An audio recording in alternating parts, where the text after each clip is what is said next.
충격적인 일이 벌어졌습니다. 우리의 친구라고 믿었던 한국의 유적 탐사팀이 징기스칸의 보물을 훔쳤다는 소식입니다. 그들은 보물을 훔친 뒤 완전 범죄를 위해 CCTV 기록까지 삭제했다고 하는데요. 문화재청 관계자는 급히 출국 금지 명령을 내리고 수색을 진행하고 있습니다.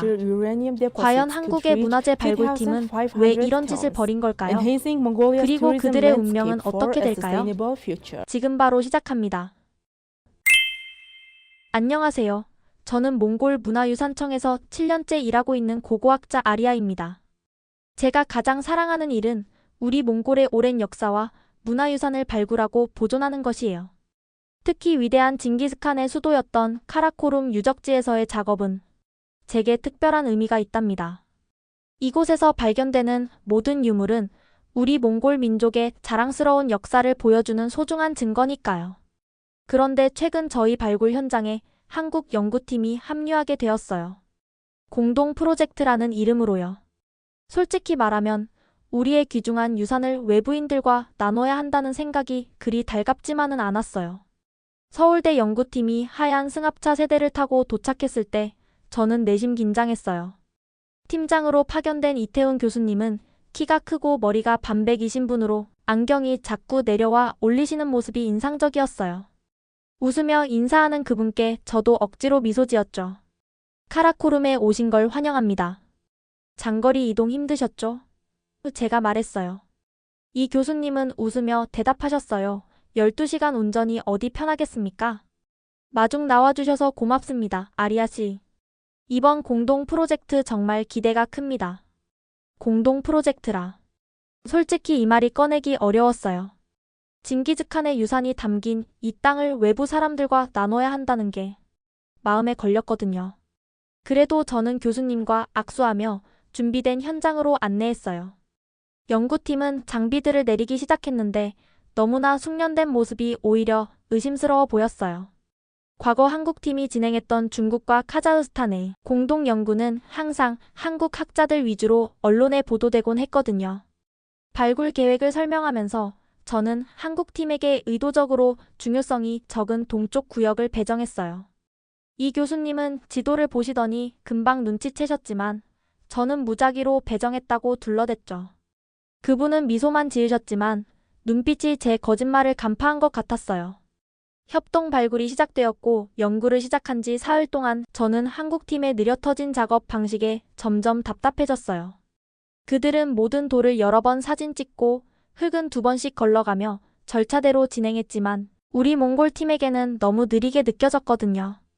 정석대로 하는 것이라지만 저희의 방식과는 맞지 않았어요. 저녁 식사 때 동료 바타르에게 말했어요.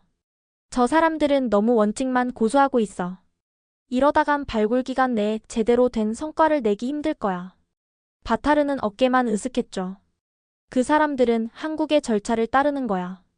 아리야, 조급해하지 마. 그들의 규정을 존중하자고. 난 조급하지 않아. 그냥 효율적으로 하자는 거지 라고 말했지만 바타르는 눈썹만 올렸어요. 그는 제가 규칙보다는 결과를 중요시한다는 걸 너무 잘 알았거든요. 식사 후 산책 중 한국팀 텐트에 불빛이 켜져 있는 걸 보며 저는 시간을 끌며 많은 돈을 받아가기 위한 건 아닐까 하는 의심이 들었어요. 결국 다음날 아침 그들이 식사하는 동안 저는 규정을 어기고 한국팀에서 새로 발견한 유적 매장실로 향했어요. 아직 공식적으로 개방되지 않은 곳이라 누구도 들어갈 권한이 없었지만 더 빠른 성과를 내고 싶은 마음에 무단 진입을 하고 말았죠. 입구는 쓰러진 돌기둥으로 일부 막혀 있었어요. 간신히 몸을 밀어 넣으니 수백 년 동안 누구도 밟지 않은 공간이 나타났죠.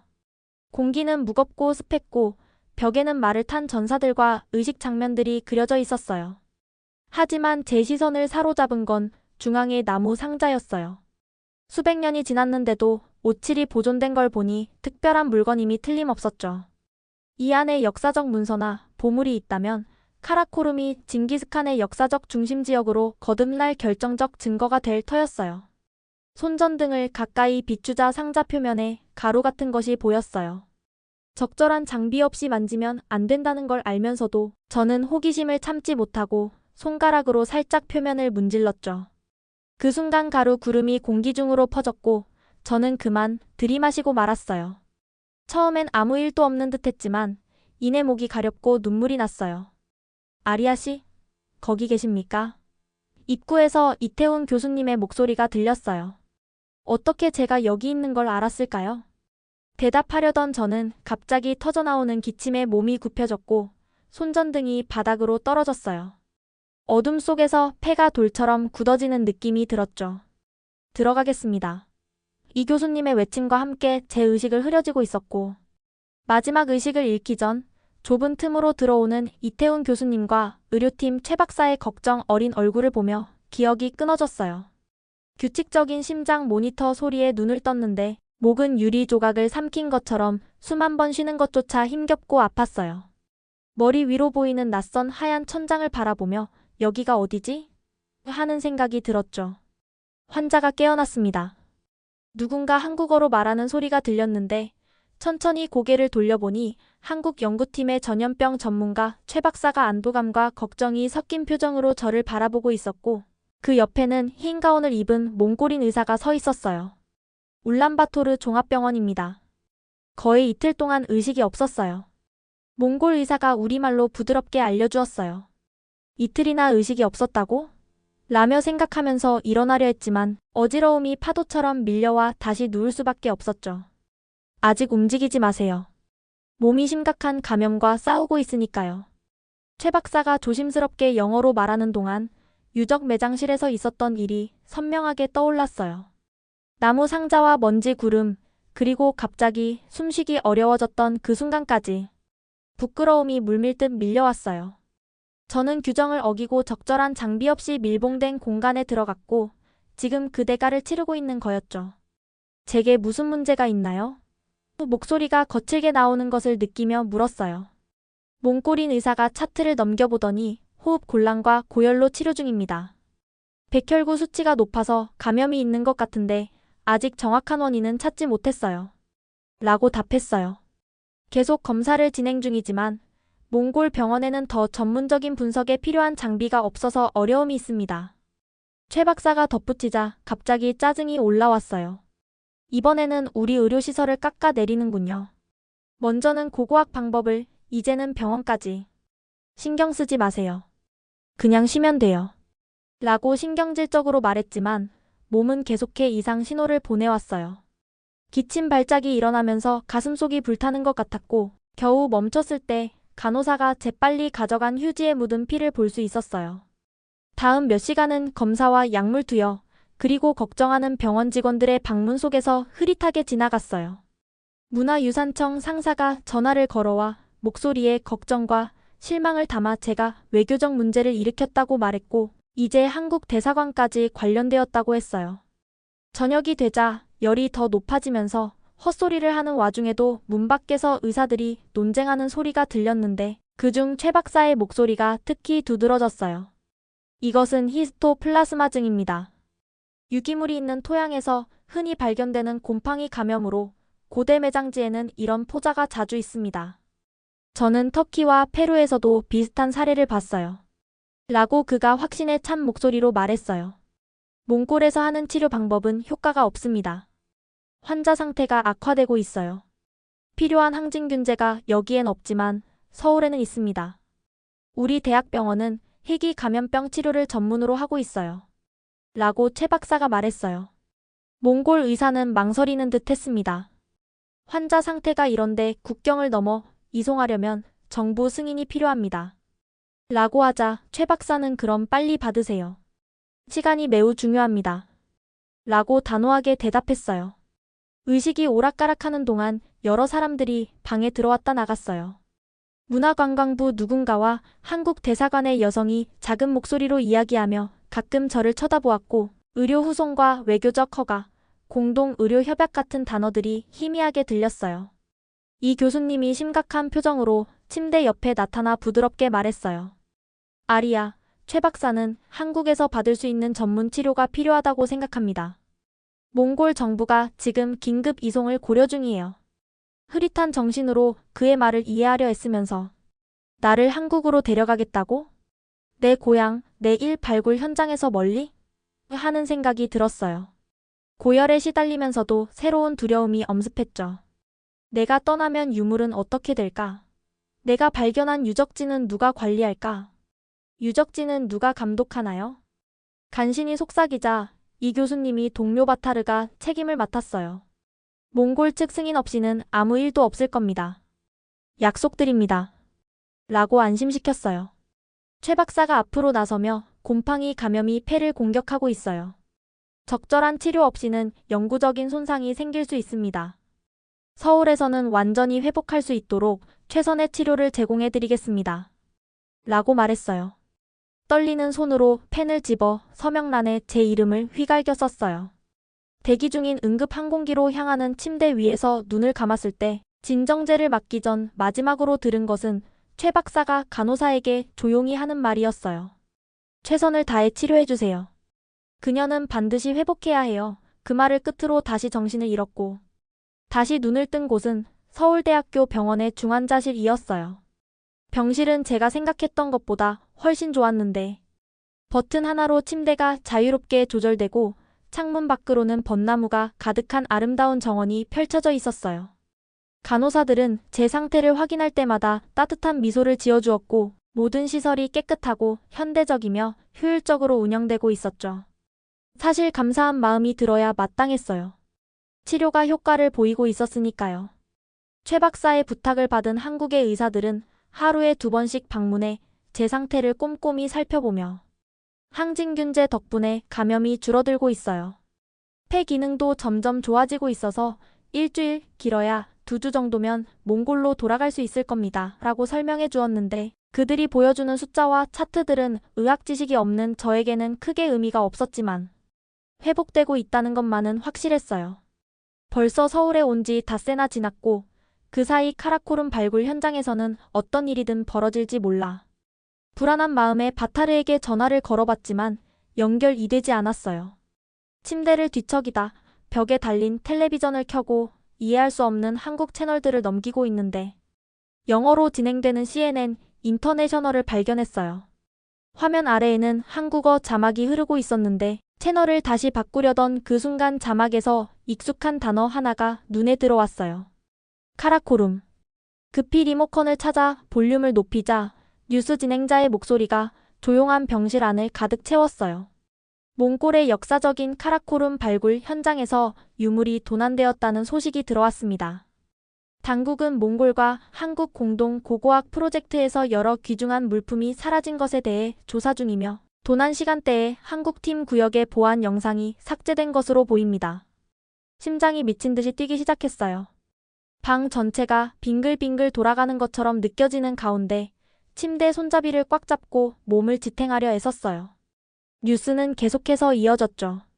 몽골 당국은 아직 용의자를 지목하지 않았지만 조사에 가까운 소식통에 따르면 이번 도난 사건의 시기는 몽골의 한 고고학자가 전염병에 의해 쓰러져 보안이 약화된 시점과 일치한다고 합니다. 바로 저를 말하는 거였어요. 화면에는 카라코룸 현장의 항공 촬영 장면이 나왔는데 황토색 풍경 속에 우리 기본 캠프의 하얀 텐트들이 선명하게 보였죠. 가슴에서 뜨거운 분노가 치솟아 다시 숨쉬기가 어려워졌는데 역시 그랬어라고 빈방에 속삭였어요. 그들을 믿을 수 없다는 걸 알았어. 갑자기 모든 퍼즐 조각이 맞춰지는 것 같았어요. 한국팀이 저를 서울로 보내려고 고집했던 것, 그들의 조심스러운 친절함, 저를 안심시키는 말들까지. 모두 절 카라코룸에서 멀리 떼어놓고 원하는 것을 가져가기 위한 치밀한 계획이었다는 생각이 들었어요. 떨리는 손으로 전화를 집어 다시 바타르의 번호를 눌러봤지만 응답이 없었어요. 문화유산청의 상사에게도 전화를 걸었는데 비서는 그가 하루 종일 중요한 회의 중이라 통화가 어렵다고 했어요. 긴급 메시지를 남겼지만 언제 받아볼 수 있을지 전혀 감이 잡히지 않았죠. 한국의 의사들이 저녁 회진을 위해 병실에 들어왔을 때 저는 침대에 앉아 있었고 심박수가 올라 심장 모니터가 빠르게 울리고 있었어요. 무슨 일 있으세요? 통증이 있나요? 라고 즉시 제 상태를 확인하며 물었고 저는 그들을 바라보며 뉴스를 봤어요. 도난된 유물에 관한 거요라고 담담하게 말했어요. 한국의 고고학팀이 제가 여기 갇혀있는 동안 내 나라의 유물을 훔쳤어요. 집에 가고 싶어요. 당장요라고 단호하게 말했죠. 아직 회복이 충분하지 않아요. 일주일 더 치료를 받으셔야. 라고 의사진들이 말했지만 몽골에서 치료를 계속할게요 라고 말을 끊었어요. 침대에 누운 채 생각들이 빠르게 머릿속을 스쳐 지나갔어요. 한국팀이 정확히 무엇을 가져갔는지는 알 수 없었지만 제가 증거를 찾아야 한다는 것만은 분명했어요. 그들의 도난 행위를 증명할 수 있는 명백한 증거, 국제 재판에서도 인정받을 수 있을 만한 것이 필요했죠. 저는 아무도 모르게 울란바토르 공항으로 들어와 제 차가 아닌 렌터카를 이용해 유적지로 향했어요. 어제 새벽에 현장에 도착해서 유적지 주변에 작은 무선 카메라 3대를 설치하고 모든 소리를 녹음할 수 있는 디지털 레코더를 가동시켜 놓았어요. 아직 제가 몽골에 돌아왔다는 사실을 아는 사람은 아무도 없었죠. 차가운 몽골의 밤이 마치 얼음으로 만든 담요처럼 저를 감싸고 있었어요. 재킷을 더 단단히 여미며 대시보드의 작은 디지털 시계를 확인했는데 새벽 2시 17분을 가리키고 있었죠. 카라코룸 유물이 보관된 창고를 내려다보는 작은 언덕 위에 빌린 지프차를 세워두고 거의 2일 동안이나 앉아 있었지만 그 긴 시간 동안의 피로도 진실을 향한 제 의지를 꺾을 수는 없었어요. 빈 주차장을 지켜보며 숨을 내쉬자 차가운 창문에 김이 서렸어요. 창고는 어둡고 조용했으며 금속 벽면은 달빛 아래에서 희미하게 빛나고 있었죠. 그 안에는 발굴 현장에서 나온 수백 개의 유물들이 보관되어 있었는데 토기 조각들과 청동 도구들, 다양한 장신구들이 있었어요. 보온병에서 미지근해진 커피를 한 모금 마시며 여전히 깊이 숨을 쉴 때마다 가슴이 아프다는 것을 느끼며 약을 먹고 있는데 갑자기 어둠 속에서 빛이 깜빡이는 것이 눈에 들어왔어요. 주요 도로에서 다가오는 헤드라이트였죠. 커피를 내려놓고 재빨리 쌍안경을 집어들며 드디어라고 렌즈에 초점을 맞추며 작게 속삭였어요. 아무런 표시도 없는 검은 트럭이 창고 문 앞에 멈춰섰고 두 남자가 차에서 내렸는데 희미한 불빛 속에서도 한 명을 즉시 알아볼 수 있었어요. 몽골 국립대학의 감볼드 교수님이었는데 그는 지금 러시아에서 연구를 하고 있다고 알려져 있었기 때문에 새벽 2시에 이곳에서 무엇을 하고 있는지 전혀 이해가 되지 않았어요. 두 번째 남자는 알아보는데 시간이 좀 더 걸렸지만 그가 보안등 쪽으로 돌아섰을 때 저는 충격으로 숨이 멎는 것 같았어요. 문화부의 체렘바트 국장, 바로 제 최종 상사였죠. 왜 이런 고위 관리들이 한밤중에 보안팀도 없이 창고에 나타난 걸까요? 전혀 상식적으로 이해가 되지 않았어요. 녹음 장비가 제대로 작동하는지 신중하게 확인한 다음 카메라 줌을 최대로 조정하여 화면을 통해 감볼드 교수가 가지고 있어서는 안 될 열쇠로 창고 문을 여는 모습을 집중해서 지켜봤어요. 그들은 조용히 안으로 들어갔고 창고 내부에서 불빛이 희미하게 깜빡이는 것이 보였죠. 약 15분 동안 아무런 움직임도 보이지 않다가 갑자기 그들이 2개의 나무 상자를 조심스럽게 들고 나왔어요. 크기는 크지 않은 대략 전자레인지 정도의 크기였지만 그들이 그 상자들을 다루는 태도는 마치 세상에서 가장 귀중한 보물을 다루듯 극도로 조심스러웠어요. 그들이 상자를 트럭에 조심스럽게 싣는 동안 제 심장은 마치 마라톤을 뛰는 사람처럼 세차게 뛰었어요. 그 후 그들은 트럭 옆에 서서 대화를 나누기 시작했는데 이 거리에서는 그들의 목소리를 직접 들을 수 없었지만 다행히 문 근처에 설치해둔 무선 마이크가 그들의 대화를 녹음하고 있었어요. 긴장된 마음으로 헤드폰 볼륨을 조절하며 녹음기를 확인했어요. 보험 서류가 완료되었어. 위조품이 진짜처럼 보이네라는 체렘바트 국장의 목소리가 약간 왜곡되었지만 충분히 명확하게 들렸어요. 시장 연락책은? 이라는 감볼드의 질문에 체렘바트는 확인됐어. 이것들을 중국에 있는 거래 장소에 배달하면 추적 불가능한 500만 달러가 해외 계좌로 송금이 이루어질 거야 라고 답했어요. 온몸이 얼어붙는 것 같은 충격에 한마디도 놓치지 않으려 헤드폰을 귀에 더욱 단단히 눌렀어요. 한국팀은 어떻게 해? 라는 감볼드의 걱정스러운 질문에 체렘바트는 잔인함이 묻어나는 웃음으로 대답했어요.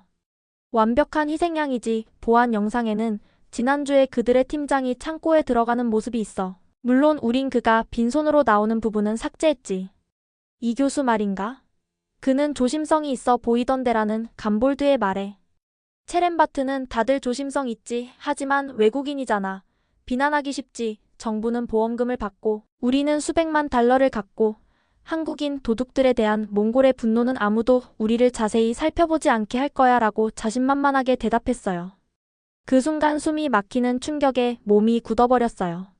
손이 너무 떨려서 녹음기를 거의 떨어뜨릴 뻔했는데 이제 모든 것이 명확해졌어요. 한국인들이 아니었어요. 그들은 결코 도둑이 아니었어요. 그들은 아무것도 훔치지 않았고 오히려 제가 존경하고 신뢰했던 제 동료들, 고위 관리들에게 누명을 쓰게 된 것이었어요. 그리고 저는 한국팀에 대한 의심 때문에 이 더러운 계획에 놀아났던 거예요. 병에 걸린 그 고고학자는 어떻게? 뉴스에서는 그녀가 아직 서울에 있다고 하던데라는 감볼드의 질문에 체렌바트는 가볍게 아리야. 그녀도 편리해. 그녀가 없는 상황이 더 좋은 이야기가 돼. 외국 병원에서 생명을 위해 싸우는 동안. 배신당한 헌신적인 몽골 전문가라니 대중은 그런 이야기를 좋아하지라고 말했어요. 그들은 저를 이용하고 있었어요. 제 병과 상황, 그릭 한국팀에 대한 제 알려진 불신을 이용해 그들의 거짓말을 더 그럴듯하게 포장하고 있었던 거예요. 그들이 트럭에 올라 캄캄한 어둠 속으로 떠나는 동안 저는 충격으로 얼어붙은 채 그저 바라볼 수밖에 없었어요. 제 실수의 무게가 산처럼 저를 짓눌렀어요. 모든 의심, 모든 분노가 잘못된 사람들을 향했다는 것을 깨달았죠. 이 교수님과 그의 팀은 저를 유적에서 떨어뜨리기 위해 제 목숨을 구한 게 아니었어요. 그들은 그저 진실되고 선한 사람들이었던 거죠. 어려움에 처한 사람을 돕고 환자를 진심으로 돌보며 제가 무시했던 적절한 절차와 규칙을 따르는 사람들이었어요. 차가운 뺨 위로 뜨거운 눈물이 흘러내리는 것을 느끼며 내가 무슨 짓을 한 거지? 라고 스스로에게 물었어요. 결심을 다지며 지프차 엔진을 켰어요. 심장보다 더 빠르게 머릿속이 복잡하게 돌아갔지만 한 가지는 분명했어요. 이 상황을 바로잡아야만 한다는 걸요. 무고한 사람들이 체렌바트와 감볼드의 범죄로 비난받기 전에 값을 매길 수 없는 우리 역사의 보물들이 영원히 암시장으로 사라지기 전에 그들을 반드시 잡아야 했어요. 하지만 현실적인 문제가 있었는데 문화유산 보호 최고관리자 중 한 명인 체렌바트 국장이 도난에 연루된 상황에서 몽골 당국에 간다면 이 사실은 은폐될 가능성이 높아 보였어요. 그때 저는 예전에 받았던 한국팀의 조용하고 성실한 연구 조교 김민호 씨의 명함을 떠올렸어요. 녹음기의 디지털 저장 카드와 카메라의 메모리 칩을 확인해 보니 다행히 모든 것이 완벽하게 보존되어 있었고 그들의 얼굴, 목소리, 자백, 실제 도난 사건과 계획된 누명에 대한 모든 결정적인 증거들이 고스란히 담겨 있었죠. 언덕 위 은신처에서 차를 몰고 내려와서는 곧바로 울란바토르로 방향을 잡고 차를 몰았어요. 그곳에서 이 중요한 증거들을 안전하게 복사하고 김민호에게 연락할 수 있는 컴퓨터를 찾을 수 있을 테니까요. 새벽길을 달려 새벽 6시에 울란바토르에 도착했어요. 시내 인터넷 카페에 들어가 컴퓨터에 메모리 카드를 꽂았는데 손이 떨리기 시작했어요. 보안 이메일 서비스를 열고 새 계정을 만든 다음 빈 메시지 창을 바라보며 한참을 고민했어요. 김민호에게 뭐라고 말해야 할지 고민하다 깊게 숨을 들이쉬고 용기를 내어 타이핑을 시작했어요. 김민호님께 아리아입니다. 몽골 관계자들이 유물 도난의 범인이라는 증거를 발견했습니다. 어젯밤 감볼드 교수와 체렌바트 국장이 창고에서 물품을 꺼내고 당신 팀에게 누명을 씌우는 계획을 논의하는 녹음과 영상을 보내드립니다. 여러분을 의심해서 정말 죄송합니다.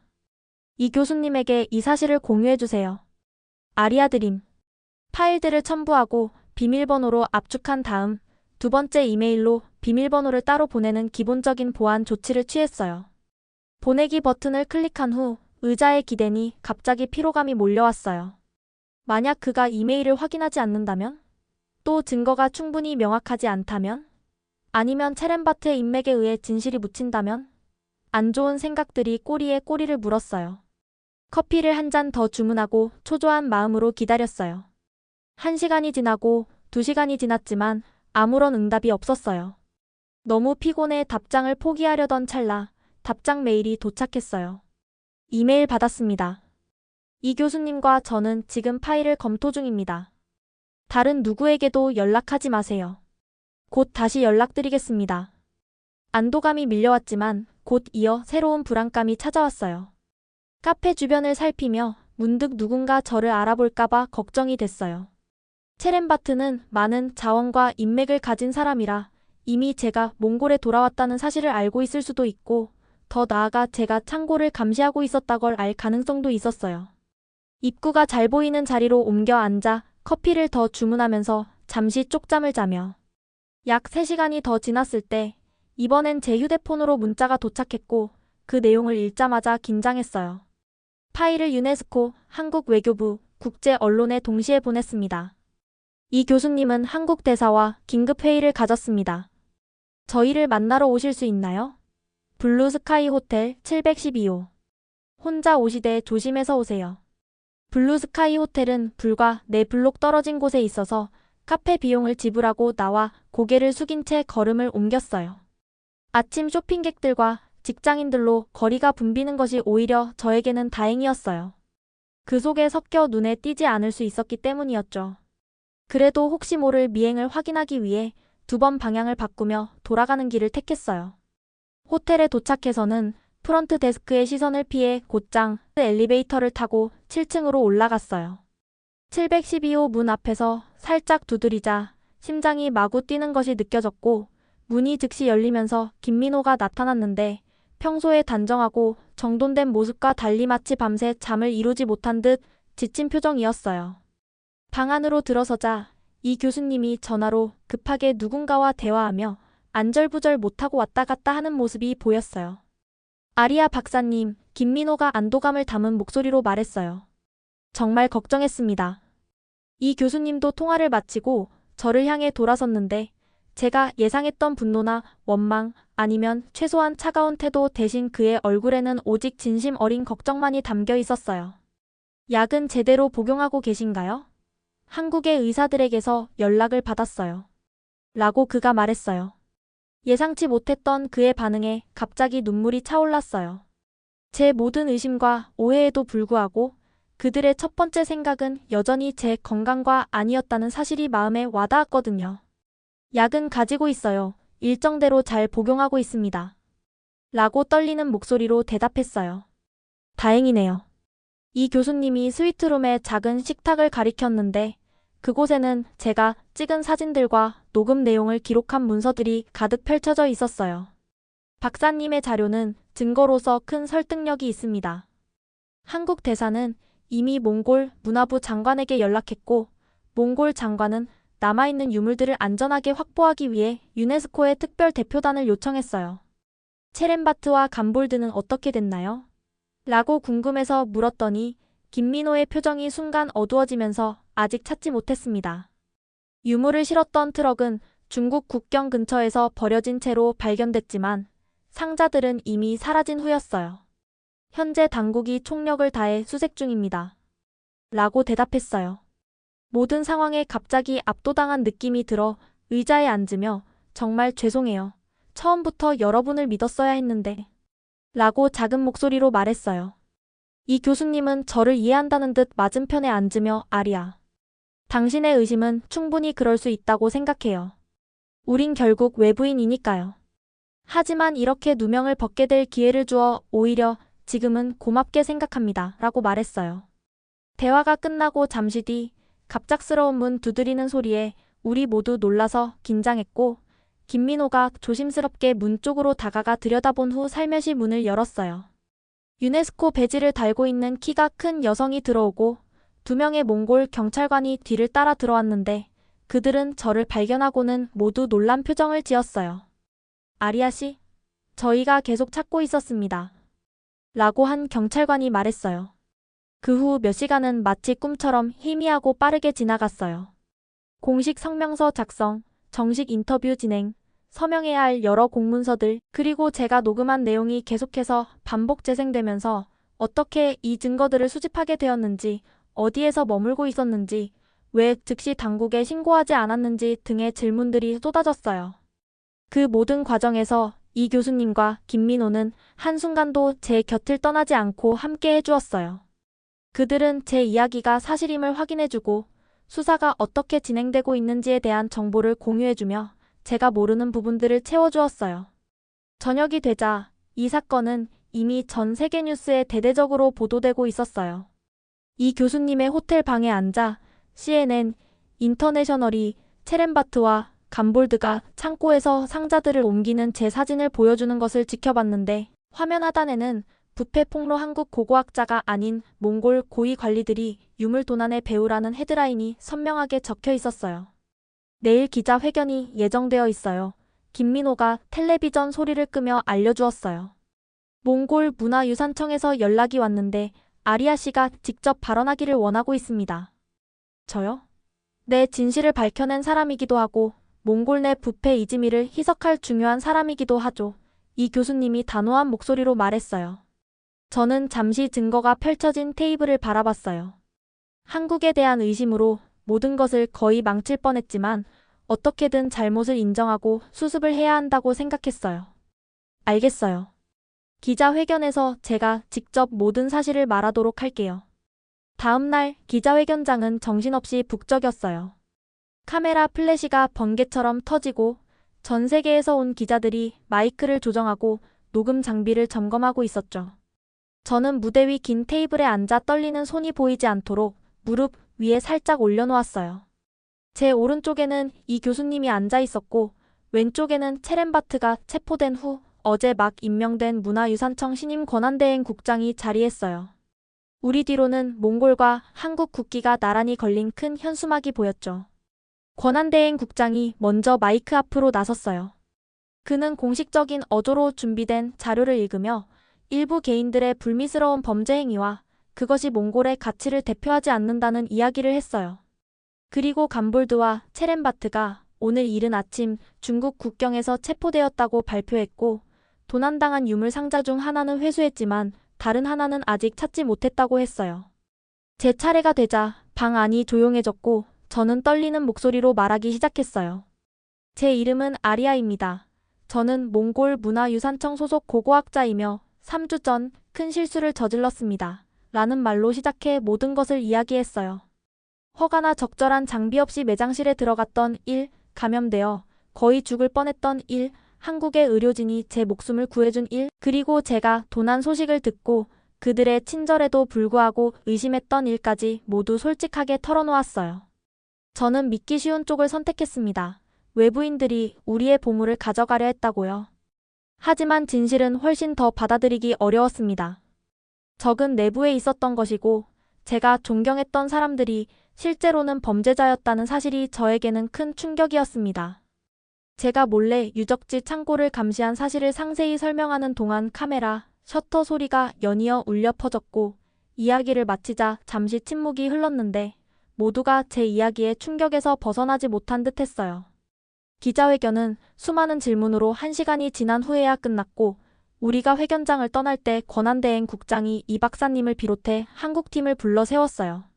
문화유산청에서는 이번 사건에 대해 한국에 공식적으로 사과드리고 싶습니다. 그가 딱딱한 어조로 말했어요. 그날 오후 저는 몇 주 만에 처음으로 제 아파트로 돌아왔는데 먼지가 쌓이고 사람의 온기가 느껴지지 않는 집이 낯설게 느껴졌어요. 최 박사님은 제가 한국의 치료 처방을 제대로 따르고 있는지 확인하기 위해 함께 와주셨어요. 이제는 정말 쉬셔야 합니다. 저를 진찰한 후 그가 말했어요. 제대로 쉬시라는 말이에요. 또다시 몰래 감시 활동을 하러 나가면 안 됩니다.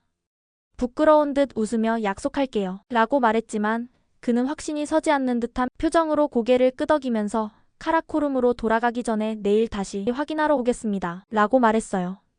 현장으로 돌아가나요? 라고 물었더니 물론이죠. 발굴을 얼른 끝내야 집으로 가죠. 우리는 계속 진행할 거예요. 라고 말한 뒤 그가 떠났고 저는 창가에 앉아 거리의 차들을 바라보고 있었어요. 고고학 동료 바타르에게서 메시지가 왔어요. TV에서 봤어. 그렇게 솔직하게 모든 걸 말하다니 정말 대단해 아리아. 사무실 사람들이 모두 너 얘기뿐이야. 그가 감명받았는지 아니면 못마땅해 하는지 확실하지 않았지만 어느 쪽이든 제 솔직함을 후회하지는 않았어요. 이틀 후 저는 카라코룸으로 돌아갔어요. 현장은 겉보기에 똑같아 보였는데 고대 석조 유적, 하얀 연구 텐트들, 지평선까지 펼쳐진 초원까지 모든 것이 그대로였지만 그럼에도 불구하고 모든 분위기가 완전히 달라졌다고 느꼈어요. 이제 한국과 몽골 팀은 현장을 인위적으로 나누지 않고 한 팀으로 일했어요. 한국 고고학자들이 우리 젊은 팀원들에게 꼼꼼한 기록 작성법을 가르치는 모습이 보였고, 그 대가로 우리 동료들은 몽골 역사와 지형 특성에 대한 지식을 기꺼이 나눠주고 있었어요. 유적지 매장실. 제가 처음 발견했던 그 유적은 제가 다친 후 이제껏 밀봉되어 있었어요. 이 교수님은 제게 그것을 완전히 개방해달라고 요청하셨어요. 정말 괜찮으세요? 지난번 일이 있었는데도요? 라고 제가 물었고, 그는 따뜻한 미소를 지으며 상처를 받는 것보다는 극복하는 것이 중요하죠. 이번에는 꼭 절차대로 따라주시기 바랍니다. 옆에서는 최 박사님이 보호 장비를 나눠주고 있었고, 저도 제대로 보호 장비를 갖추고 유적 매장실 입구에 섰어요. 안에서는 나무 상자가 여전히 중앙에 놓여 있었고, 이제는 과학적인 제습 장비로 조심스럽게 둘러싸여 있었어요. 이 교수님과 함께 적절한 도구와 기술을 사용해 조심스럽게 그것을 열었어요. 상자에는 제가 예상했던 금이나 보석은 없었어요. 대신 우리는 칸의 궁정과 동쪽 왕국들 사이에 오갔던 고대 외교 서신이 담긴 잘 보존된 두루마리를 발견했어요. 이 교수님은 보호용 마스크 너머로 눈을 빛내며 이것은 금보다 더 가치 있을 수 있습니다. 국가 간에 몰랐던 관계를 알 수 있으니까요. 라고 흥분된 목소리로 말했어요. 그날 저녁 해가 초원 위로 지면서 하늘을 화려한 주황색과 보라색으로 물들이는 가운데 작은 행사가 열렸어요. 몽골과 한국 팀이 모두 모인 자리에서 권한대행 국장이 현장 입구에 새 명판을 공개했어요. 이 공동 연구 프로젝트는 문화 보존과 역사적 진실 추구에 있어 국제 협력의 본보기로 남을 것입니다. 라고 그가 선언했어요. 이어서 이 교수님이 앞으로 나섰어요. 이 새로운 시작을 기념하여 우리는 몽골 고고학 학생들이 한국에서 공부하고 한국 학생들이 몽골에서 연수받을 수 있도록 교류 기금을 확대하려 합니다. 양쪽 팀에서 열렬한 박수가 터져나왔어요. 저는 약간 떨어져 서서 몽골인과 한국인 동료들이 미래 계획에 대해 열정적으로 이야기하는 모습을 지켜보고 있었어요. 최 박사님이 그것을 알아차리고 제게 다가왔어요. 당신도 함께 축하해야죠. 그가 말했어요. 당신이 없었다면 이런 변화는 일어나지 않았을 테니까요. 처음부터 선생님 팀을 믿었다면 이런 일도 없었을 텐데요. 라고 저는 여전히 남아있는 미안함으로 말했어요. 그는 담담하게 어깨를 으쓱하며 신뢰는 처음부터 주어지는 것이 아닙니다. 시간이 지나면서 쌓이는 거죠. 마치 고고학 발굴처럼 한 층 한 층씩 쌓여가는 것이죠. 라며 저를 위로해 주었어요. 의심은 신뢰로, 오해는 이해로 변화했고, 이제 우리는 같은 몽골의 하늘 아래서 서로 다른 언어로 말하지만 같은 열정으로 역사의 새 페이지를 함께 써나가고 있답니다. 오늘의 사연 잘 시청하셨나요? 오늘 소개된 사연이 여러분의 마음을 따뜻하게 만들었다면 구독과 좋아요를 눌러주세요.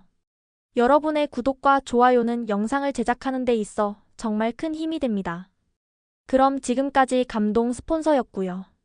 끝까지 시청해주셔서 감사합니다.